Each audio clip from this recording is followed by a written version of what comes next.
नमस्कार दोस्तों, आप सभी को मेरे चैनल पे स्वागत है।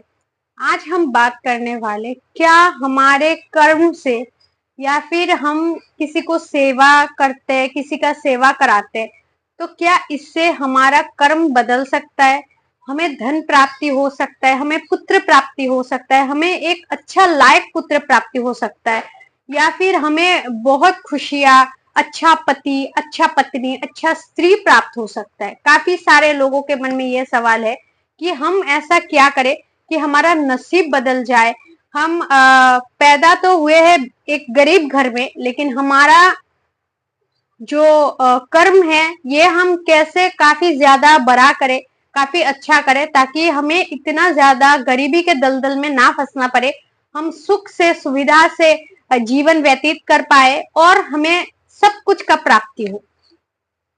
तो काफी एकदम सिंपल तरीके से मैं आज आपको उदाहरण से समझाती हूँ कि आपके घर में कोई बुजुर्ग अगर है, आपके नानी, आपके दादी, आपकी दादी अम्मा, कोई एक बुजुर्ग आदमी है, उनका आप पोता हो या पोती हो, आप निस्वार्थ भाव से उनका कोई काम करो कि उनको अभी थोड़ा सा कुछ खाना चाहिए, उनको आप दे रहे हो। उनका कपड़ा मैला हो गया, आप धो दे रहे हो।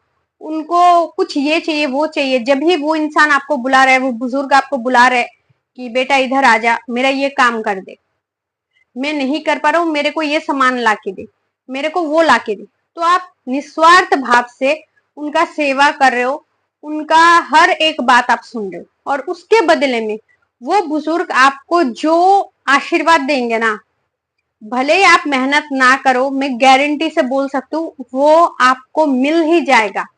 अगर वो बुजुर्ग आपको बोलते कि यार बेटा तू मेरा इतना काम कर रहा है, तुझे बहुत अच्छी एक पत्नी मिलेगी, कि तेरा हमेशा बात सुने माने, एकदम गुणवान पत्नी तुझे मिलेगी, तो उठते बैठते वो बुजुर्ग हमेशा आपको ये बात बोले, जब भी आप उनका सेवा करने जाओ, जब भी आप उनका कोई काम करने जाओ, हमेशा वो बुजुर्ग आपको ये बोल रहे कि तेरे को एक अच्छा पति मिल जाए, तेरे को एक अच्छा पत्नी मिल जाए, कि तू हमेशा खुश रहे। तो देखना, आपको कोई मेहनत करने की जरूरत नहीं पड़ेगा, जब समय आएगा वो आपको अपने आप मिल जाएगा। तो अभी आप सोच रहे हो कि यार ये कैसा बकवास वाली बात है, अगर ऐसा होता तो सभी के फैमिली में आज सभी खुश होते, ना डाइवोर्स होता, ना कुछ होता, सभी को पुत्र प्राप्त हो जाता, सभी को धन प्राप्त हो जाता, सभी को अच्छा पति पत्नी प्राप्त हो जाता। तो आप कर्म कर रहे हो क्या ऐसा? आजकल के जमाने में जिनके घर में बुजुर्ग आदमी होता है, वो क्या करते हैं, टाइम के अभाव से, टाइम के प्रॉब्लम के वजह से कि मुझे ऑफिस जाना है, काम करना है, तो वो क्या करते हैं, अपने घर के बुजुर्गों को बाहर भेज देते कि जाओ तीर्थ यात्रा करके आओ, मैं टिकट कटवा के दे रहा हूं। तो लोग आजकल किसी की जिम्मेदारी को नहीं उठाना चाहते, किसी की सेवा नहीं करना चाहता है, किसी का तो छोड़ो, खुद के फैमिली के मेंबर का भी सेवा वो नहीं कर पाते। वो ये एक्सक्यूज दे देते हैं कि मैं वेलने नहीं बैठा हूं, मुझे जॉब करना है, पैसे कमाना है, तभी घर पे रोटी आएंगे, मुंह फट के नहीं आते खाना, समझ रहे हो? तो वो अपने बुजुर्गों को किसी रिलेटिव्स के घर भेज देते, अपने भाइयों के घर भेज देते, बहनों के घर भेज देते, बुआ के घर भेज देते कि आप उनके सेवा करो, हम पैसा भेज देते। तो आजकल करता कौन है बुजुर्ग की सेवा? बुजुर्ग की बात छोड़ो, आपने सुना होगा कि आप जब एस्ट्रोलॉजर के पास जाते हो, आपका ग्रह दोष होता है, आपका समय खराब होता है, तो एस्ट्रोलॉजर लोग, बहुत सारे पंडित लोग आपको यही सलाह देते कि खूब सारा गायों की सेवा करो, गाय को दाना डालो, पक्षियों को दाना डालो, है ना, जानवरों को खिलाओ, बेजुबान जानवर को रोटी दो, खाना दो। तो क्यों क्यों आपको बोला जाता है कि बेजुबान जानवरों की सेवा करो? ताकि आपका ग्रह दोष हमें तब लगता है जब हमारे कुकर्म होते, और कुकर्म का प्रभाव हमारे जो भगवान है वही देते, हमारा कर्म का जो फल है, क्योंकि भगवान खुद को भी नहीं छोड़ते अपने कर्म के फल जो उन्हें मिलता है ना। अगर वो कोई गलत काम करते तो वो खुद को भी माफ नहीं करते भगवान। तो आप क्या हो, चीज हो, आपको क्यों माफ करेंगे?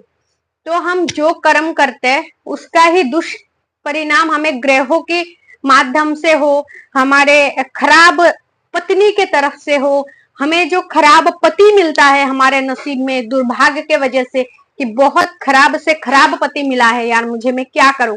ये बोलता है मुझे इतना खराब घटिया पत्नी मिला है, मैं क्या करूं, मैं खुश नहीं हूं अपने जीवन में, बहुत टेंशन में हूँ, बहुत परेशानी में हूँ। पता नहीं मैंने शादी क्यों कर लिया इस इंसान के साथ, मेरा जिंदगी ही नरक बन गया। और कोई इतना ज्यादा खुश है, पढ़ा लिखा नहीं है, फिर भी काफी ज्यादा खुश है। आपने देखा होगा मेरे फ्रेंड सर्कल में भी बहुत ऐसे मैंने देखा है। मेरा एक फ्रेंड है, मैंने जब स्कूल में हम लोग क्लास 9 में एक साथ पढ़े थे, तो वो लड़की मैट्रिक फेल किया 2 बार। मैट्रिक फेल करके हमने तो चलो मैट्रिक पास वगैरह करके कॉलेज वॉलेज कर लिया, लेकिन वो लड़की काफी, उनका घर में भाई बहन है, 3-4 भाई बहन बहुत सारे हैं। तो वो लड़की मैट्रिक फेल किया, पढ़ाई में तो बिल्कुल भी उस लड़की का मन नहीं था, चंचल मन था इधर उधर। और फिर उसने पढ़ाई वढ़ाई छोड़ दिया। उसके बाद उसके मम्मी पापा ने ऐसे देख दुख के उस लड़की को शादी करा दिया, क्योंकि उससे ना ही पढ़ाई लिखाई हो रहा है, ना ही पढ़ाई में मन है, पढ़ाई लिखाई में कुछ भी मन नहीं लगता उस लड़की का। तो एक अच्छा खासा ज्वेलर जो है, ज्वेलर आप जो देखते सुनार बोलते, जो का चीज बनाते, गोल्ड का चीज बनाते, तो सुनार देख के, ज्वेलरी शॉप देख के उस लड़की का शादी करा दिया। शादी के बाद वो लड़की मतलब इतना अमीर, 4 व्हीलर 3-4 है उसके पास घर में, काफी अच्छा खासा मकान है 2-3, और उसका हस्बैंड का इतना बड़ा शॉप खोला है बाद में उसका हस्बैंड ने, कि काफी बड़ा शोरूम खोला है गोल्ड का। तो वो लड़की रहा अनपढ़, इतना ज्यादा पढ़ा लिखा है नहीं, वैसे थोड़ा बहुत पढ़ा लिखा है, और इतना ज्यादा जो है बड़े खानदान का भी नहीं है, कुछ भी नहीं है। तो उनका नसीब देखो, उनका कर्म देखो, उन्होंने भले ही इस जन्म में कुछ पाप कर्म किए होंगे पता नहीं, लेकिन पूर्व में कुछ अच्छा काम जरूर किया होगा, या फिर किसी का सेवा निस्वार्थ भाव से किसी का अच्छे से मन रखा होगा, इसीलिए उसे इस जन्म में इतना अच्छा पति या पत्नी प्राप्त होता है लोगों का। तो बिना मतलब का कोई कष्ट ऐसे ही नहीं भोगता है कि चलो एक शादी हो गया, फिर इसके साथ नहीं बैठा, चाल ढाल सब कुछ बेकार है, ये मेरा पति, ये मेरा पत्नी एकदम घटिया है, तो डाइवोर्स हो गया। उसके बाद फिर से उन्होंने दूसरा शादी कर लिया, उसके बाद भी सेम प्रॉब्लम कि अच्छा नहीं है, ये है, वो है, फलाना ठिकाना। तो आप अपने कर्म से नहीं भाग सकते हो।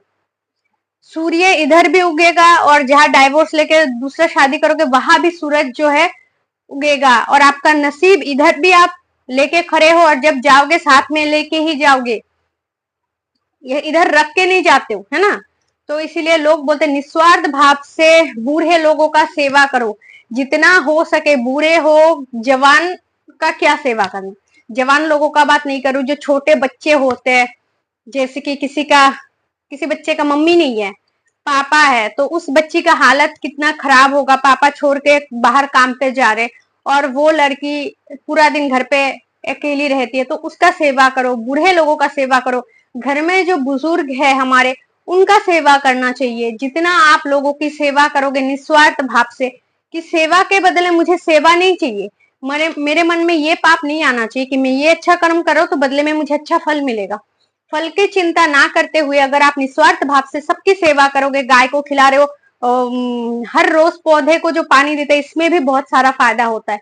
तो बिना स्वार्थ का निस्वार्थ भाव से सब कर्म कर रहे हो, तो दिन ब दिन आपका जो पाप कर्म है वो कट जाता है, और अच्छा कर्म आपके लाइफ में धीरे धीरे आता है, और आपको धन प्राप्ति, अच्छा स्त्री, अच्छा पत्नी। जो आपका पत्नी बहुत खराब व्यवहार करती थी, बहुत ही रूड तरीके से आपके साथ बात करते थे, आपका हस्बैंड बहुत ही घटिया, एक निहायती बकवास इंसान, वो भी चेंज हो जाएगा, क्योंकि आपके कर्म के वजह से ऐसा आपको प्रॉब्लम फेस करना पड़ रहा था। जब आपका दुष्कर्म कट जाता है तो अपने आप जो परिस्थिति है सब कुछ आपके अनुकूल हो जाता है। तो इसलिए ध्यान में रखो कि गरीबी और अमीरी ऐसे नहीं आता है, हमारे कर्म के वजह से हम कुछ गलत काम करते हैं, ऐसा कुछ हमारी जिम्मेदारियों से हम हट जाते हैं, हम बुजुर्गों की सेवा नहीं करते हैं, हम बहुत सारी जिम्मेदारी को नजरअंदाज कर देते हैं। इसी वजह से हमारे अंदर पाप जो है बहुत ज्यादा भर जाता है, और धन प्राप्ति नहीं होती, पुत्र प्राप्ति नहीं होती, बहुत कुछ ऐसा प्रॉब्लम हमें फेस करने को मिलता है। तो याद रखना, ध्यान में रखना मैंने जो जो बात बोला है। और अगर वीडियो पसंद है तो लाइक कर देना। और अगर आप मेरे वीडियो नए नए देख रहे हो तो सब्सक्राइब करना मत भूलना, क्योंकि मैं ऐसे वीडियो हमेशा हर रोज शाम को 7 बजे अपने चैनल पर डालती हूँ। तो खुश से अपना ध्यान रखें। Thanks for watching. जय श्री कृष्ण।